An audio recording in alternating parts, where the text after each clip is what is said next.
Welcome to the Mason Guard Show. Unscripted, uncensored, unapologetic.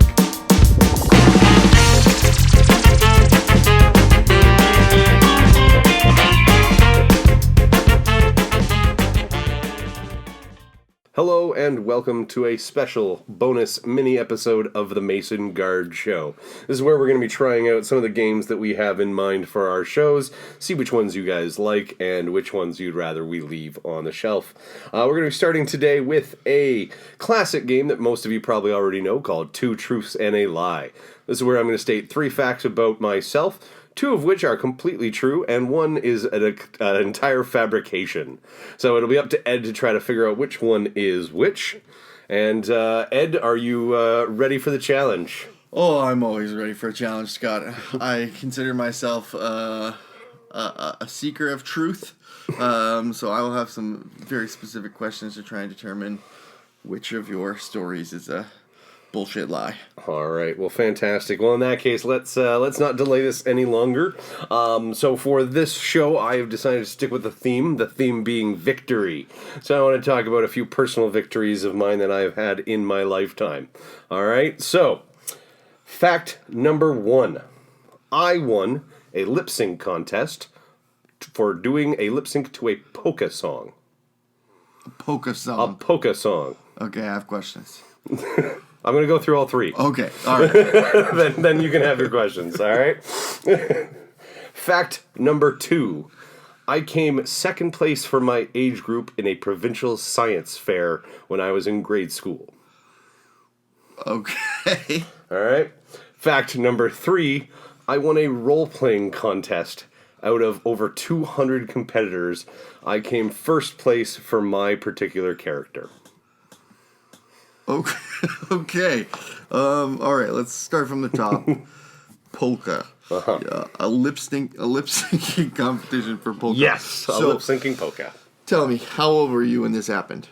I would have been 11 years old, I think. 11, 12.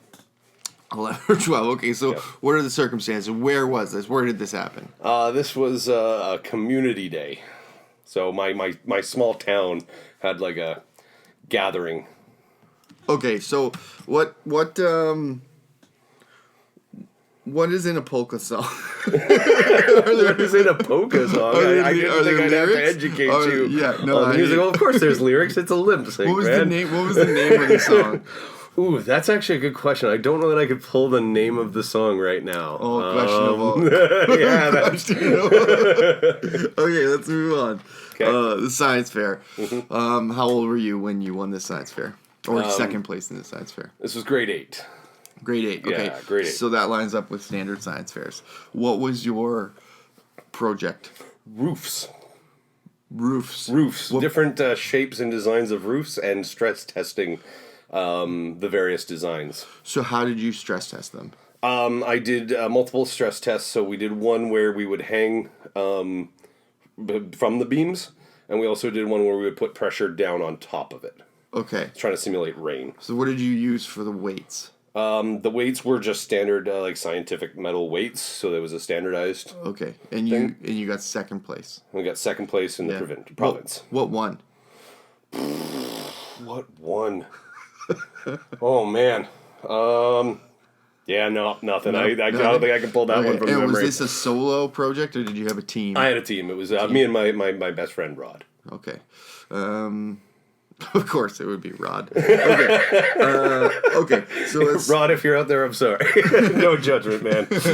All right. So, and then the role playing. How old were you when this role playing happened? So that one's a bit older. That's 24, 25. So you were an adult. I was an adult. Yes. In a role playing. And where did this take place? That was actually at a convention called Gen Con in Indianapolis. Okay. All right. And what was your character?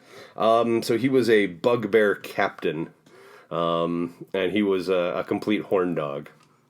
Okay. A bugbear. I know you're not into the D&D like I am, Ed. A bugbear is essentially like a big, giant, humanoid bear type thing. Okay. I'll show you a picture sometime. Okay, so you were a bugbear and a horn bugbear dog. captain, horn dog. And you won out of 200 people. Yeah. Okay.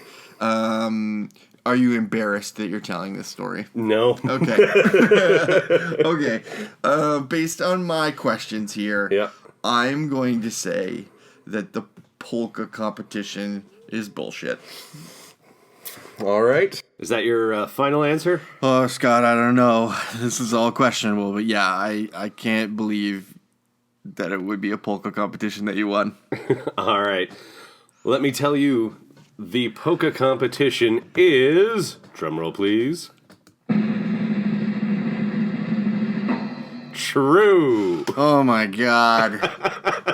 Okay. All right. Tell me more. How does this come to be? As I say, it was Inglewood Community Day. It's a small town I grew up in, literally population just under 600 people. And every year they have a get-together in the park. We float ducks down rivers. We have a lip-sync competition. And I had actually won it the year previous with a group of friends. So you won twice. So I won the group competition the year before, but this year I wanted to strike out on my own. And it was a Weird Al polka. Weird Al polka. Yeah, so Okay. it was a bunch of like alternative songs. That's actually the name of the song, Alternative Polka. Alternative. All right. Well, I mean, immediately as soon as we're finished this, I'm gonna look up this song. I'm still having a hard time believing it. How many people competed in this? I mean, again, it was by age group, so there was probably about 7 or 8 people maybe that I was competing against. It's not, this big giant mega mall kind of competition to find the next, Canadian lip sync superstar or anything.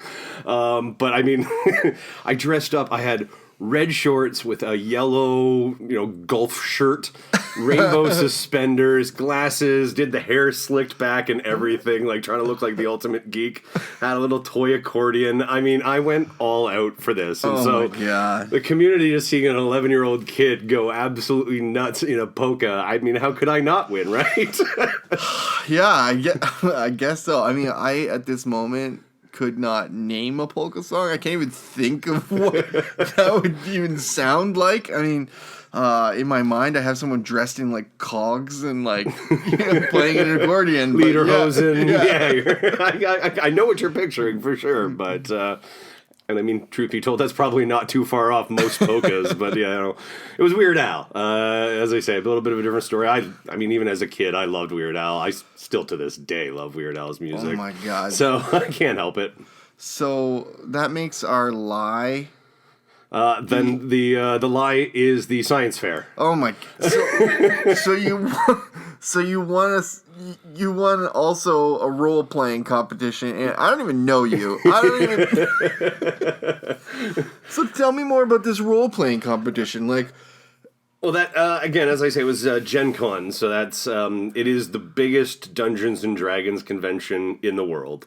I'm a full-on D&D geek. I have been since I was a little kid, and this is the biggest gathering. I mean, now it's turned into so much more than D&D. You have people reveal video games there. You have a lot of board game designers actually go to this convention and try to sell their games. I've discovered some amazing games down there. It's a ton of fun. I highly recommend it if you have the inclination towards any sort of tabletop gaming. This is a great place to go. It's down in Indianapolis in August every year. And then this is a competition, this particular one, where it's about being in character literally the entire time. A lot of D&D games, you're, still yourself, and then you just speak as your character. But this one is try to embody your character the entire time. And I was this bugbear captain, and he was a horn dog. Oh man, this is going to sound like a weird part of the story.